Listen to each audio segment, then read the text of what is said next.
Assalamualaikum warahmatullahi wabarakatuh. Halo teman-teman, perkenalkan saya Dea Aulia Putri dengan NIM G701200001. Nah, pada video kali ini saya ingin menjelaskan mengenai hubungan sifat fisikokimia, farmakokinetik, dan farmakodinamik dari suatu senyawa obat yaitu amlodipin. Nah, tunggu apa lagi? Berikut penjelasan. Nah, teman-teman, amlodipin ini sendiri dia merupakan salah satu obat golongan CCB yang dimana sebagai penghambat kanal kalsium yang bekerja pada sistem kardiovaskular dengan indikasi seperti hipertensi, angina pectoris, dan penyakit kardiovaskular lainnya. Amlodipin tersedia di pasaran dalam bentuk tablet dengan berat sebesar 2,5 mg, 5 mg, dan 10 mg. Yang dimana amlodipin ini memiliki pemerian serbuk hablur putih atau hampir putih dengan kelarutan yaitu mudah larut dalam ether, etanol, dan dalam kloroform. Nah, untuk teman-teman bisa lihat rumus struktur dari amlodipin ini sendiri yaitu seperti gambar di samping ini dengan rumus kimianya yaitu C20H25ClN2O5 dengan berat molekul sebesar 408,879 gram per mol. Nah, mekanisme kerja dari amlodipin ini dia yaitu untuk menurunkan tekanan darah atau hipertensi. Amlodipin bekerja pada sistem kardiovaskular dengan cara melemaskan dan memperlebar diameter pada pembuluh darah. Nah, efek yang ditimbulkan dari melebarnya pembuluh darah ini akan memperlancar aliran darah menuju ke jantung dan akan mengurangi tekanan darah. Selain itu, obat ini juga akan menghambat atau menghalangi kadar kalsium yang masuk ke dalam jaringan otot halus yang ada di dinding pembuluh darah jantung. Nah, kenapa sih harus dihambat?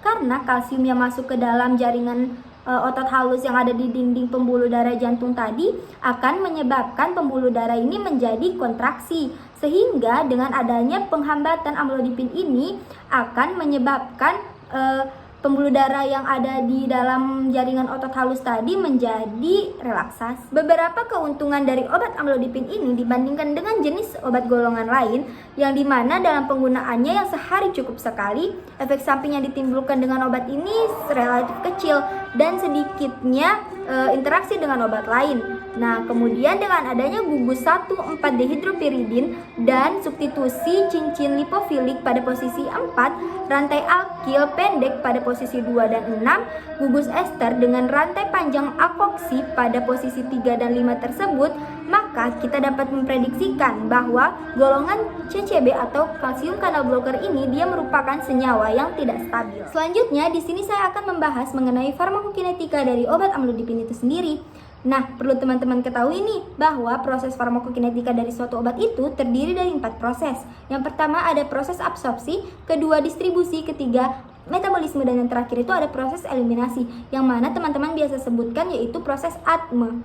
Nah, di sini saya akan membahas mengenai bagaimana sih absorpsi dari obat amlodipin itu sendiri, distribusinya, metabolisme, dan ekskresinya.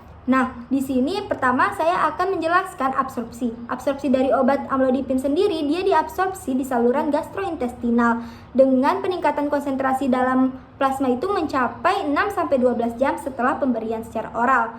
Nah, bioavailabilitas dari amlodipin ini sendiri yaitu 64-90%. Kondisi stabil plasma amlodipin dalam darah tercapai setelah pemberian 7-8 hari secara rutin setiap hari.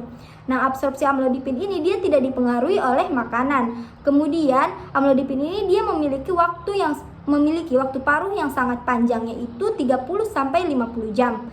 Nah, yang kedua ada proses distribusinya. Volume distribusi dari amlodipin ini dia sekitar 16-21 liter per kilogram.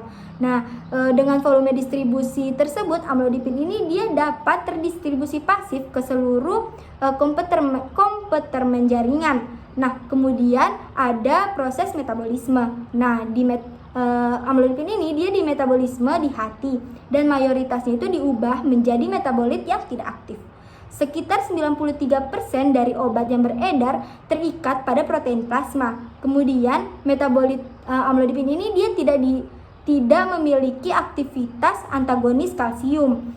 Nah, jadi hanya sedikit bentuk obat aslinya yang dapat dimetabolismekan pada urin. Kemudian yang terakhir itu ada proses eliminasi. Nah, sebagian besar dari metabolit amlodipin ini atau sekitar 62% dosis yang dikonsumsi akan diekskresikan melalui urin dan sisanya itu akan diekskresikan melalui feses. Jadi teman-teman, jika ditinjau dari farmakokinetika obat amlodipin sendiri yang diberikan secara oral akan memberikan kadar plasma dalam darah itu dapat menjadi rendah, sehingga pada saat diukur menggunakan alat yaitu salah satunya spektrofotometer, dia akan menyebabkan absorbansinya itu juga dapat menjadi rendah. Nah, demikianlah penjelasan yang dapat saya sampaikan. Semoga bermanfaat bagi teman-teman semuanya. Apabila ada kesalahan, mohon dimaafkan. Wabillahi taufiq wal hidayah. Wassalamualaikum warahmatullahi wabarakatuh. Dadah.